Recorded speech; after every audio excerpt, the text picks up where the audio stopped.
Ngibonge igama lenkosi. Noma ifu lingangesandla imvula enkulu iyeza. Noma ifu lingangesandla imvula enkulu iyeza. Hallelujah. Oh Lord.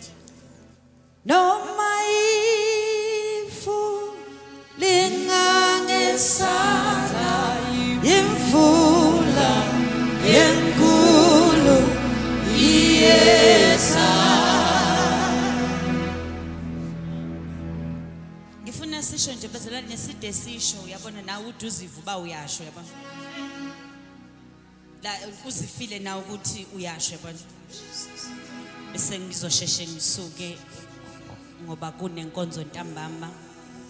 Kumele umpostoli aqedele umsebenzi kahle. Inkosi mayinisikelele. Kodwa ngiyafisa nje usho ude usho. Noma ifu lingangesandla imvula enkulu iyeza.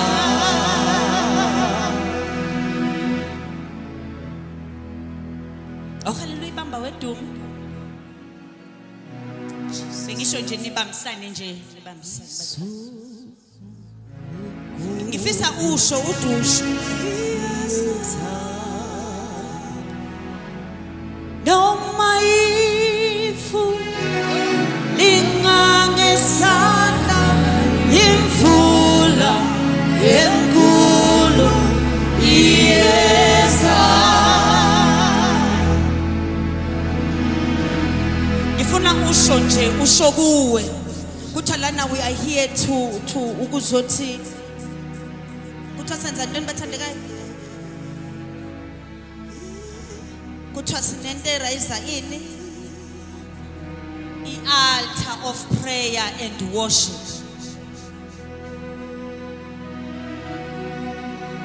So kunezinto ezenzeka ngoba i-altar lakho lilungisiwe. Kumbe mhlambe kunezinto ezenzeka ngoba i-altar lakho lihlelekile.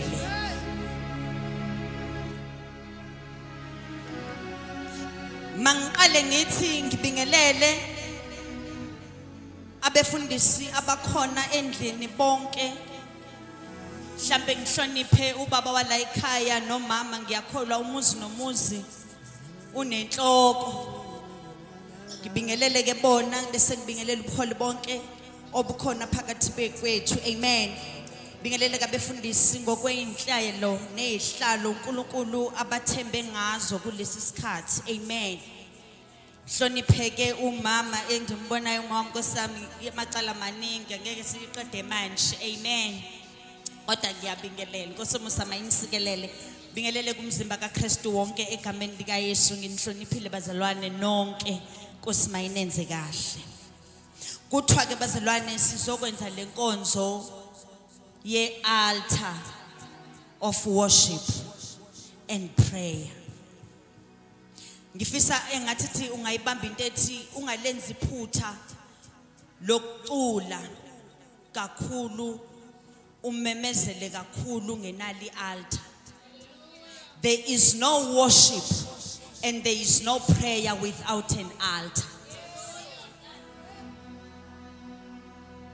That is why mama yakiso sinenkinga yokuthi sesifika ebandleni siyaxabana kunejealousy kunakho konke yingenxa nokuthi asinali altar. Ngoba ealtar yila khona kuhlelwa khona izinto. Ialtar mhlawumbe masingayibeka sithi umsamo. Yebo phela. Manje ke inkinga esinayo ukuthena thina we are so talented and gifted. Sashoda ngomsamo. engathi mhlambe ngingathi ke ibandla linezipho kumbe linetalent ibandla kodwa lishoda ngealtar. Angikhulumi ngale eniyaziyo ukuthi ninayo yasesontweni stage lesenilibiza ialtar. I'm not talking about istage sasebandleni lakho osibiza ialtar, because njengoba similana omunye makuthiwa wozane altar sizonibeka izandla besathi ke ufikile altar. Angikhulumi nge-altar call yokuzozinikela kumbe uzokhulekelwa, kodwa ngikhuluma ngesimo sendawo. I-altar ke liyakhiwa, i-altar alisuke libizwe ngoba, kodwa i-altar uyalakha, liyabuildwa i-altar.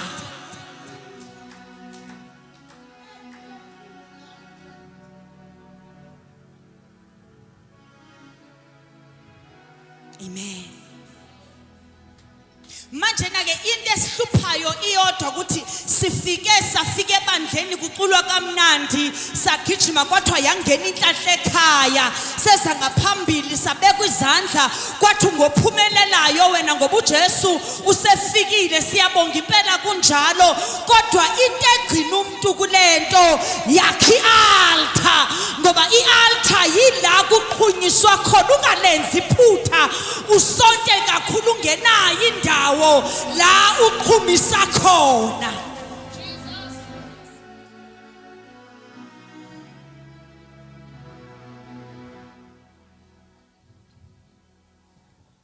Amen. I-altar ke bathandekayo yinto oyakhayo uyinike igama.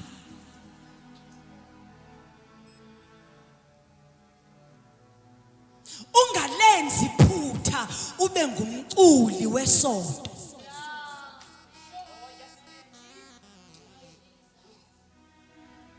Ungalenzi iphutha ube yimbongi yesonto.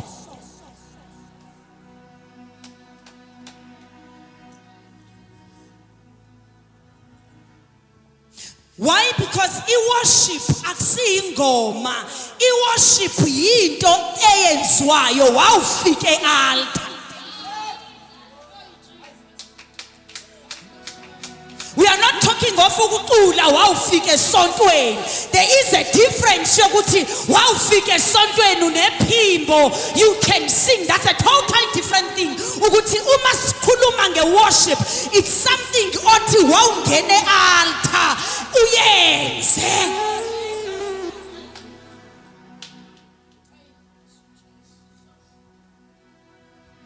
In other words, siyadlula ekungene nesontweni sicule uveke ethi ke ngena nemasangweni yakhe ngokubulela nasemakhusini yakhe endumiso yeboke yi bani nokubulela kuye nidu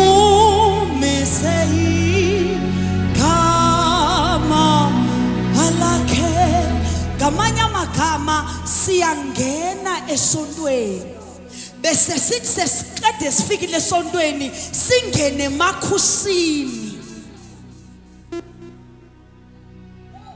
Ungalenzi iphutha ube ngumzalwane ongenalo i-altar, ngoba i-altar yila kwenziwa khona imikhuba. Kwi-altar yila khona kuphekwa khona imfihlo.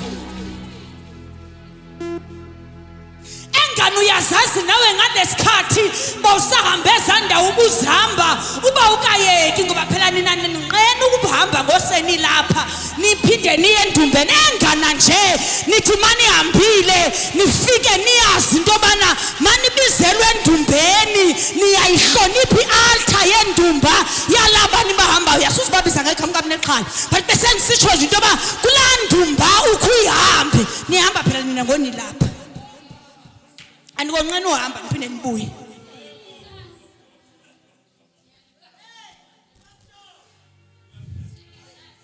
But lento siyiphambi ngendaba ukuthi thike savele sahlonipha ialtar zobumnyama sathe sazoyika sakhohla into eyodwa eyokuthi singabantu bealtar. Ialtar into yethu enamandla ngaphezulu kwazo zonke, ingakho nisoyika abathakathi kuNonkulunkulu nini. Ingoba ninalo ialtar, anilakhanga ialtar, aniwazi amandla ealtar, noyika ama-altar obumnyama ngoba khange nilakhe ialtar elingcwele.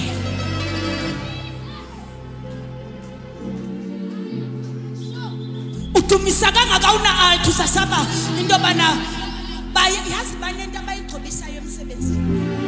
Inkinga yakho awunalo ialtar ngoba amandla siwathola emsamo.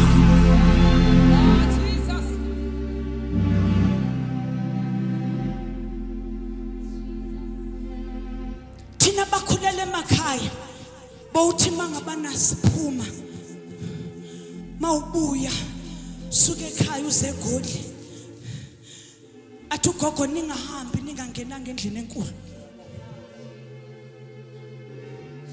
Kunebelief yento ethi isiguqo salapha ekhaya sithandaza endlini enkulu.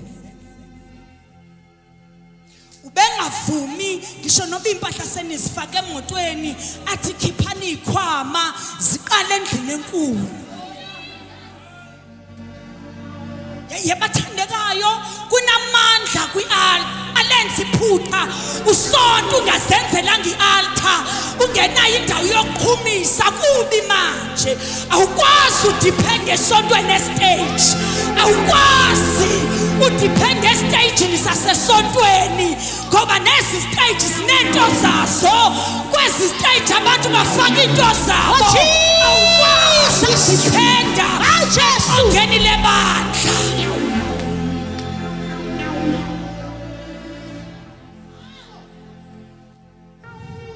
Ngakho noma uphuma uqale altar lakho thethe nayo ngabonwayo kuthiwa it's an altar of prayer and worship.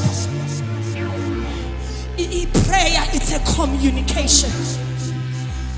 Altar yila sithetha naye khona. Worship isiqhumiso esimnandi esimenza angahlaliseki umenze ehlahambe nawagibele umlande kwi-altar lakho zakhele lona naye kuba amandla akho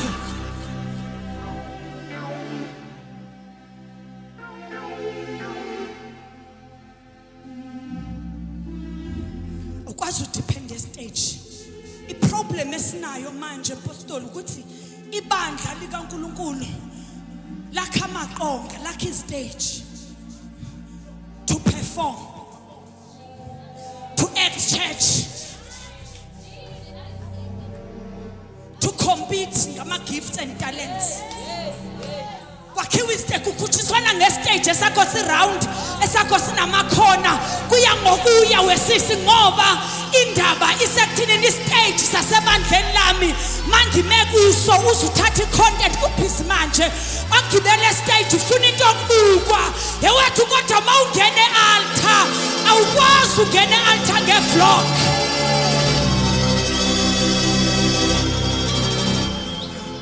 Asingene altar mntana sekhaya ukhashalala mawuye altar lona libamba ngokwalo uthi noma ubuze uphapha mawusondele altar likubambe ngokwalo ngoba i-altar indawo ye-order.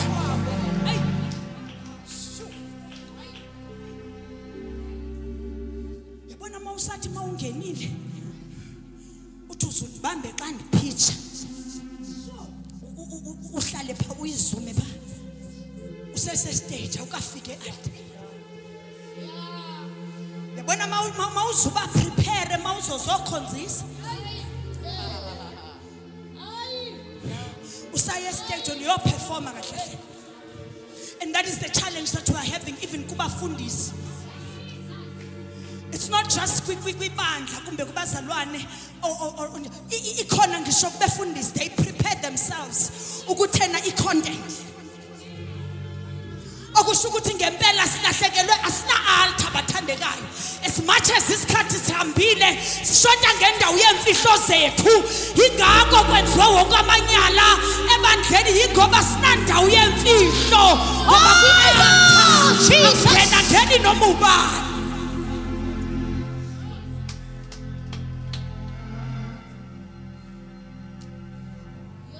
Kanamani ezindaweni zikamoya ebathandekayo sithengise ngento yethu. Abekho abantu bakamoya ukudlula thina. Problem yethu khange siqonde ukuthi sibobani.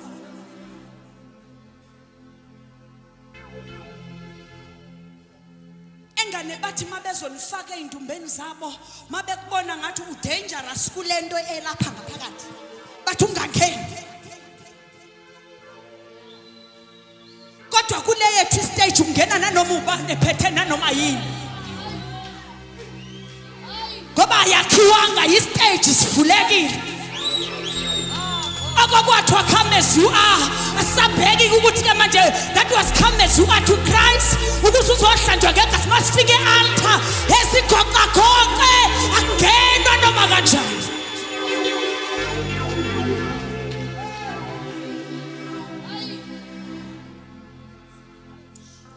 Kanamani ngena nje kwezandawo nikhumula izicathulo kwenze njalo lana ngafuna ukukhumula kwenzakalana.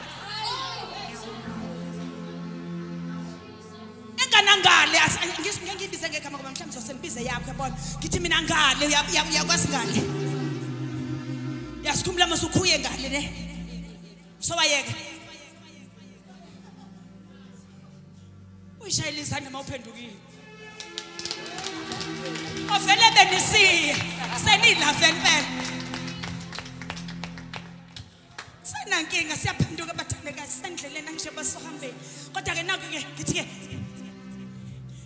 uma niya ngale angisho benikhumula konke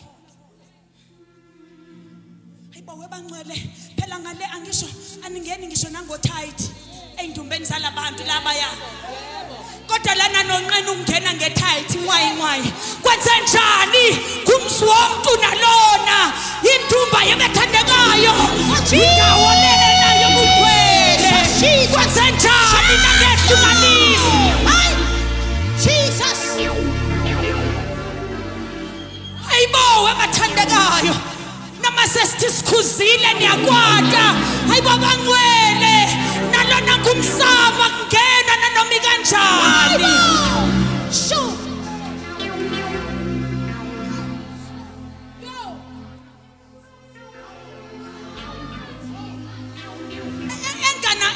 engana njenana mawuya lapha so lokho sithe lapha ngoba uyaza ngisho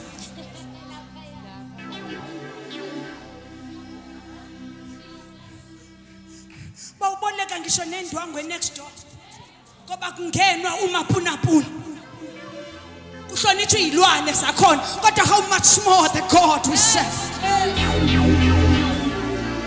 Olaya hina kushamai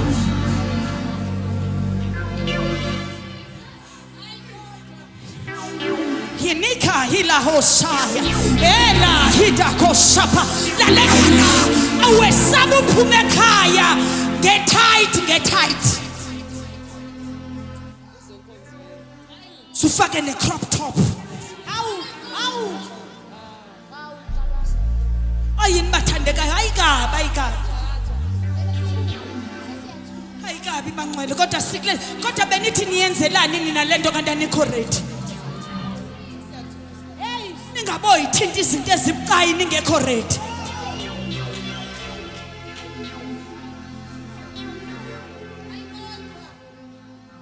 Uhleli esihlalweni isihlalo sobukhosi uyingcwele Kosi amakhosi sisekulokos etingathiswe 20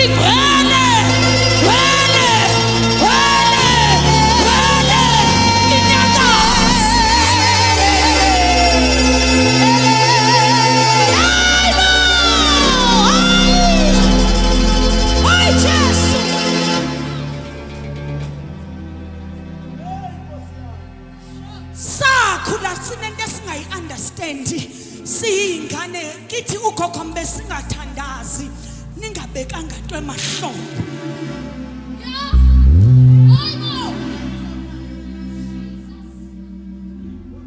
Listen to this. I-tongues sithando zama iyonto yokuzenza dangerous evangelini. Ucabanga into yoba xa uqale ngorarararara uthi yorara suthi ugqibe ukafanele uba sizawukoyika saye ukothuswa yiloo nto. Ayonto yokuzenza dangerous ii-tongues.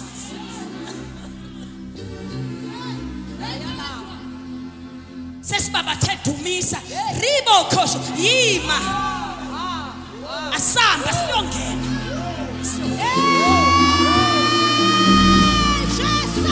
Samba asiyong mbise asambe.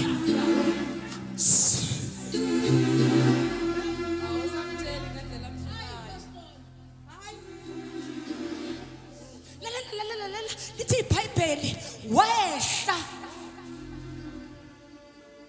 wafa. Kwakuyini isizathu ukuze siphile?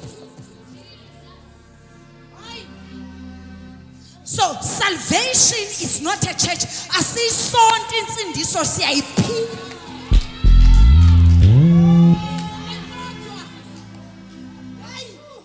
You don't rehearse for salvation. Izwi lakhe liyisibane esinyaweni zethu as we live. For in him we live, we move, we have our being. So salvation is life. Yinto yokuphilwa.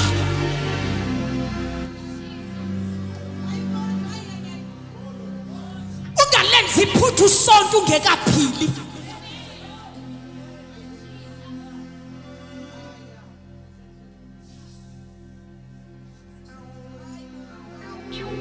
Ungalenzi iphutha lokusonta kakhulu ukhohlwa ukuphila.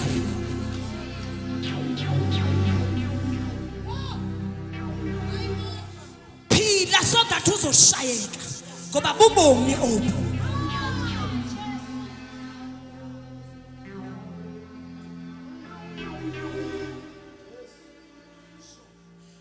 Uzokwazi ukuthi namhla Nkosi mangibheke emuva ngiyamangala.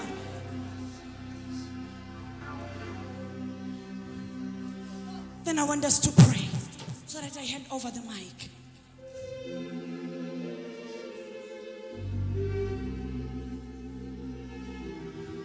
Altar yakhiwe.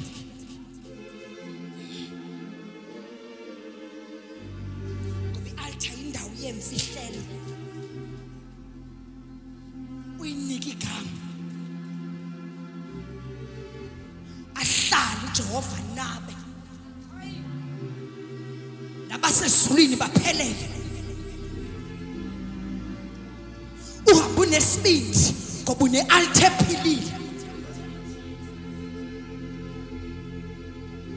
Ngoba ungafika esontweni bedlala ubonke into ethi i-altar lami liyavutha.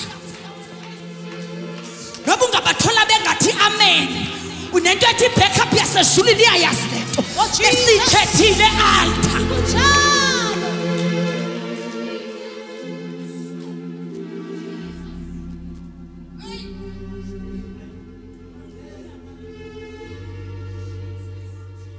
Ungavumi ukumnandisela ivangeli lakho ngamaculo abanye abantu.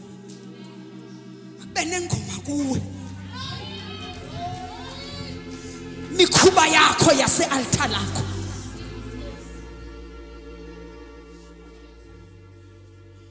Ivangeli yakho mayingabi mnandi ngenxa yephimbo likaSister othile okanye likabhuti othile. Malibe mnandi ngenxa yeziqhumiso ayihlanganise emfihlweni. Worship is not a song, but worship is where it's why. An altar is a place of offering, a place of sacrifice.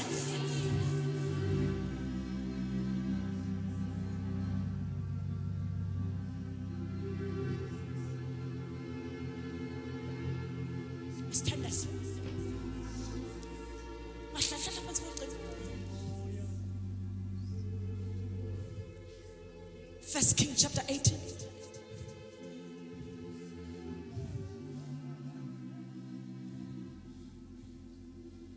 When Elijah evela kweli lizwe linesomiso, labazalwane ubhale zenzela, wafika lo mzalwane ephethe into yasezulwini. Ngoba xa ufikile unendawo yakho, kunento zizwayo ezingazwana noma ubani. Othi mawufikile ufika uzi-address. Listen to this, awutatazeliswa yinto ozofika beyithetha, uqiniswa yinto ethethwe emfihlweni. As much as ilanguage ethethwa apha isothusa, but into ekunika amandla yizispices zasemfihlweni.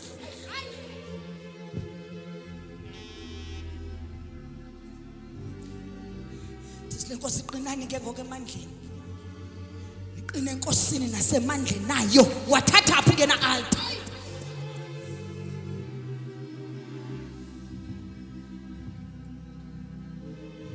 That is why isithando sami uthola ukuthi these days I generation konje the generation.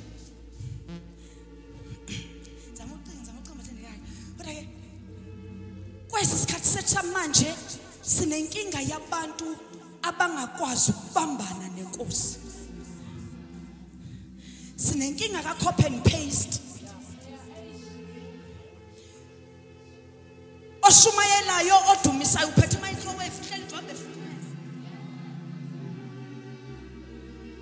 Into ebeyibambe ku TikTok kumbe ku YouTube. Esize enkonzweni nje microwave yaduma ngoba lokhu ufuna ufike ngekayikhohlwa lakhe yase TikTok. Akezinento ayibambe ezulwini. Wona noma ebhimba singezwa nokubhimba kwakhe sibanjwe into yase altar. Sizozwa ngaye ukuthi uyibhimbi, thina sizwanga nalonto, sibambe lento etyathele.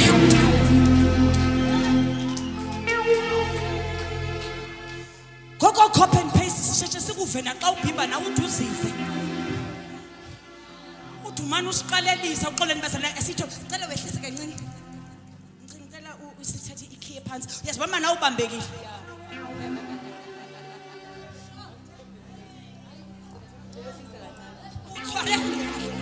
Oh Jesus.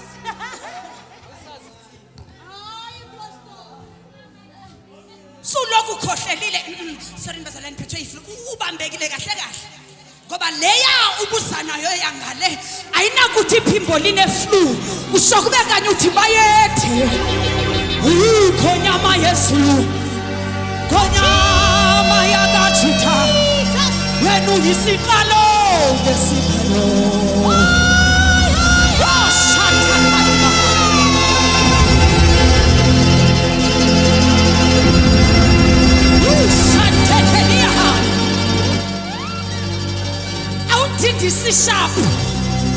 Usishapu uzokuthola ngendlela uzeno sishapu wasemfihlweni.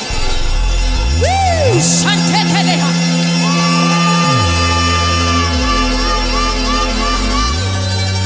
ayini impostor ubheke, ayini impostor ubheke. Ngifuna ukuqeda uqedelele naye indaba lo mzalwane before labazalwane bekhululeka kunimvula kwabi izinto okubana maqale kusodwa indaba yealtar.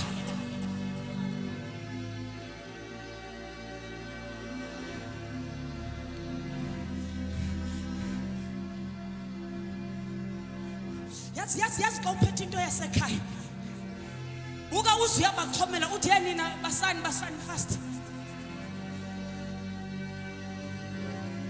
Yabo bayabasa ngoba banento ethi bathemba into yabo.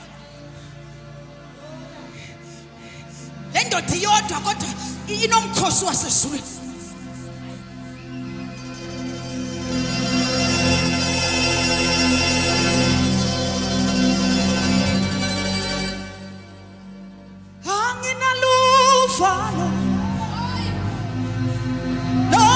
mushiyo kuwe ngoba uyohlala uhlezi nami. Wayengathi unentamani sithatha nginaluvalo lo mushiyo elokathe basani uyohlala nami. Sizama ukugoqa abathandekayo elokathe basani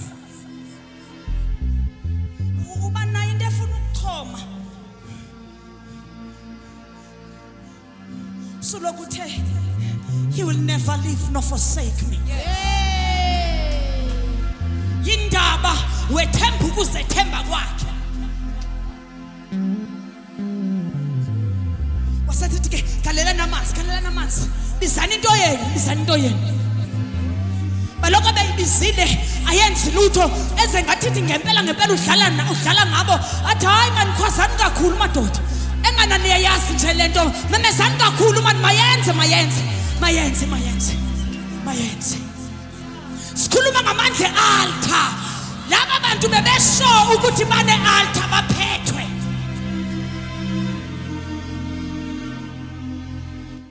Ungalenzi iphutha uhambeka oyini ngiyithethelena manje sesengiyithetha bazalwane.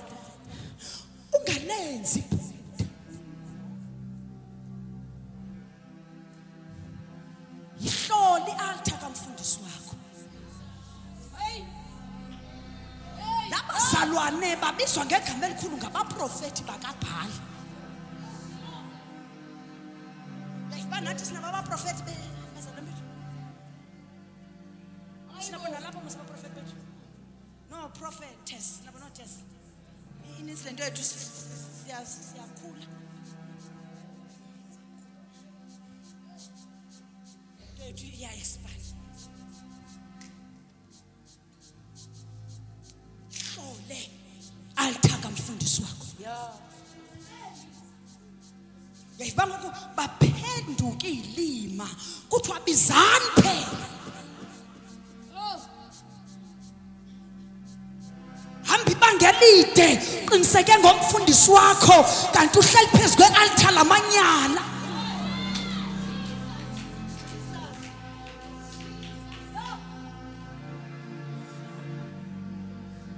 Hambi bangelide kanti ubomi bakho bufukanyelwe emanyaleni.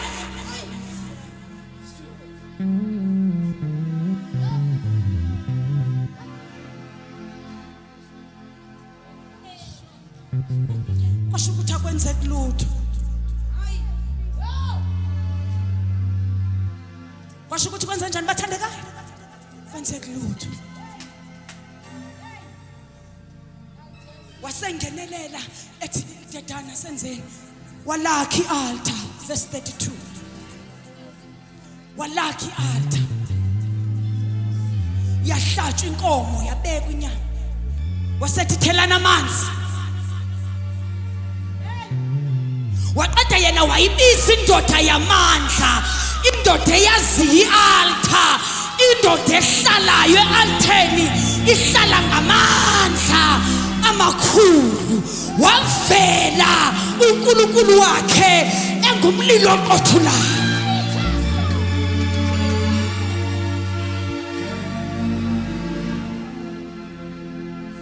Wasethi meqeda wakhipha umlayelo wathi ke bonke abaprofeti bakaBhala balandwe babulawe.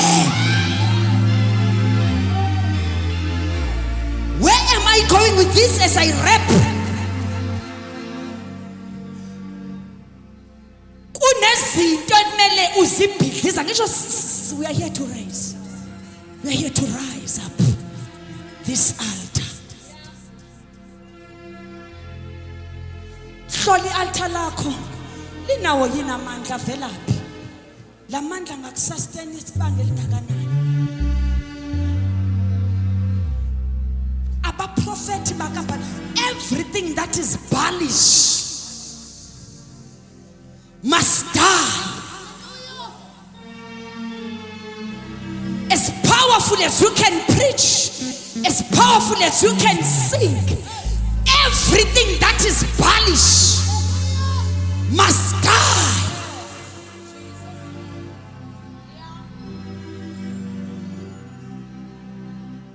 And after all, he heard the sound. What am I saying? Kunezinto sithandwa sami esingadingi ompostoli babizi altar call banibeka izandla. Zibizi lethi fix your altar. And everything that is Baalish in your life must die. Because after all that, Elijah noma efikile laphayana akafikanga wasesezwa his voice ethi imvuli yeza. Kuqale kwalungiswa indawo. And immediately eqedwe ngakho konke bekungadingeki lithi iBhayibheli wasezwa umdumo ekhuphuka nje sezwile ukhuphuke sazi that imvula iyeza. Kunezinto ezingeyo prayer item in ngaphansi kwaloko, you are a prayer item to those things.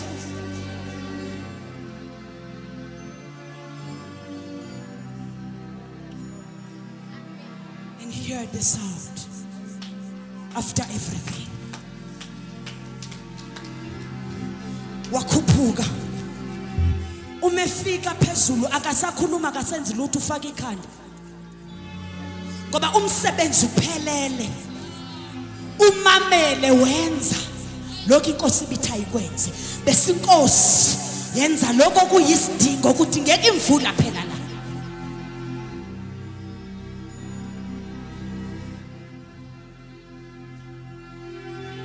Fix your altar. And everything that is Baalish in your life must die. If ever ukucula kwakho is Baalish, let it die. Bese kuvuka indumiso kuwe. Uba ngaba awunali altar uyiworshipa. Awusengekabi iworshipa wena uthanda music. Ungumuntu onehlombe.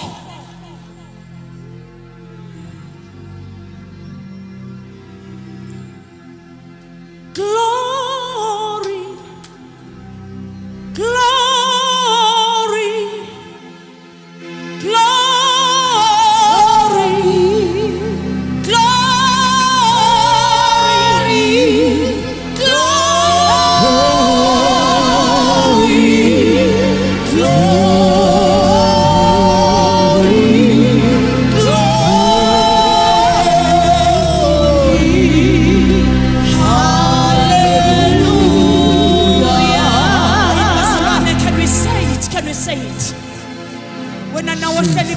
Mawukhona ukuma senze njengamabomu wenze ngathi awenzi kodwa wenze.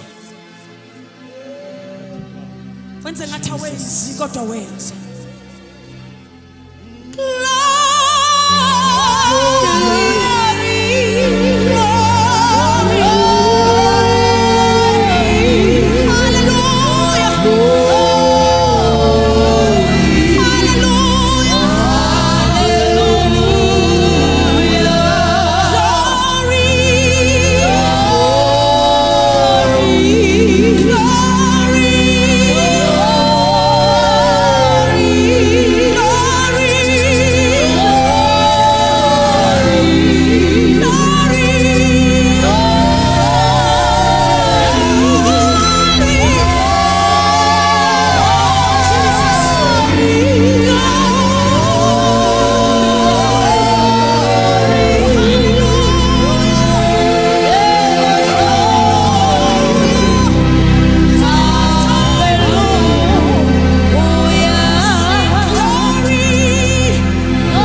Jesu. Shaya izandla ezinkulu egameni lika Jesu Kristu waseNazaretha. uJesu uyinkosi. uJesu uyinkosi. uJesu uyinkosi. Uyabusa. uJesu uyinkosi. uJesu uyinkosi. uJesu uyabusa. Nkosi yami, shaya izandla ezinkulu egameni lika Jesu Kristu waseNazaretha. Siyabonga mama. uNkulunkulu akubuse.